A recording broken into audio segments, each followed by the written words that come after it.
On the back, my father has written, "What we think of married life." It is the only photograph I've found of the two of them together.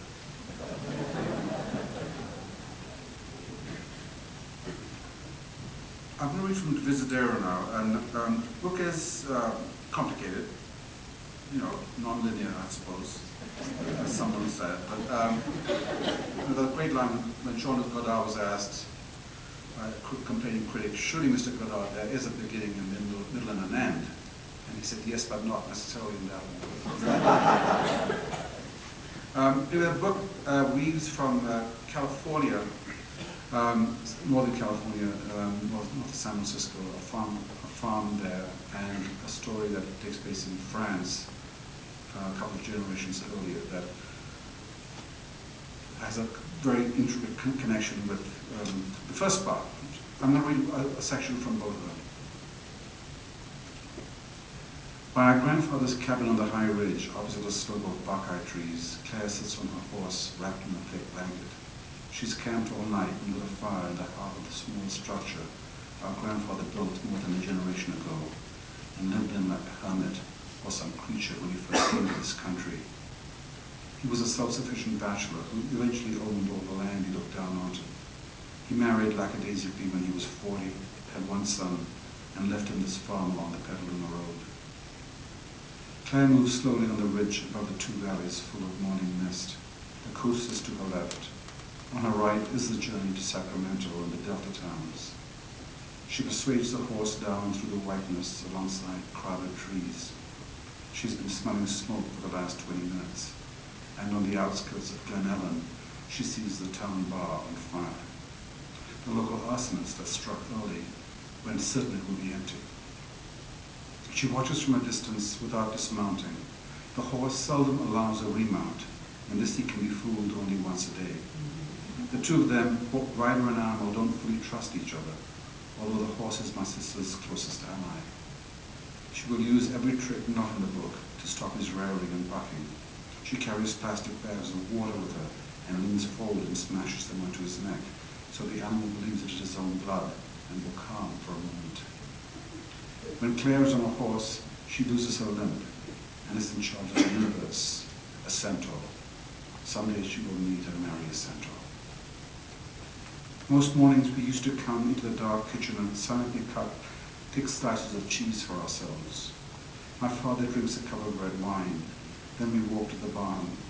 Coop is already there, raking the soiled straw, and soon we are milking the cows, our heads resting against their flanks. The father, his two 11-year-old daughters, and Coop, the hired hand, a few years older than us. No one has talked yet. There's just been the noise of pails or gates swinging open.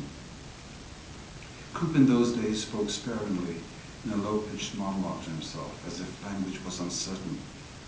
Essentially, he was clarifying what he saw: the light in the barn, red to climb the approaching fence, which chicken to cordon off, capture, and tuck under his arm.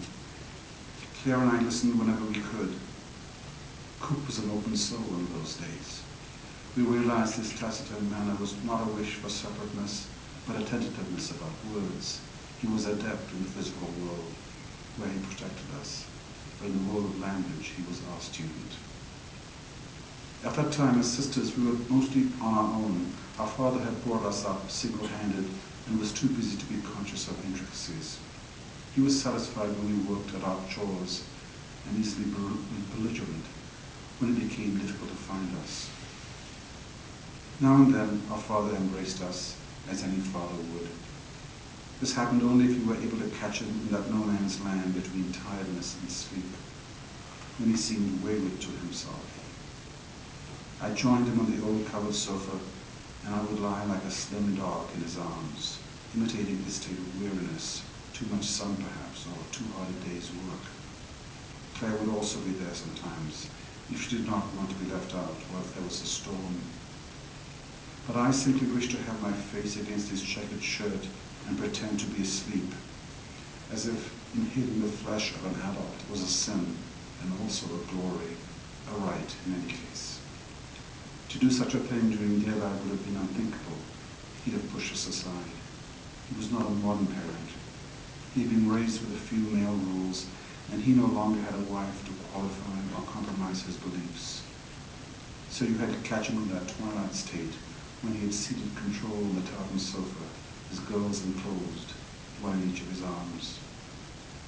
I would watch the flicker under his eyelid, the tremble within that covering skin that signaled his tiredness, as if he were being tugged in mid-river by a rope to some other place.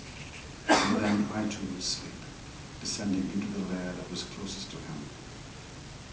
A father who allows you that should protect you all of your days, I think.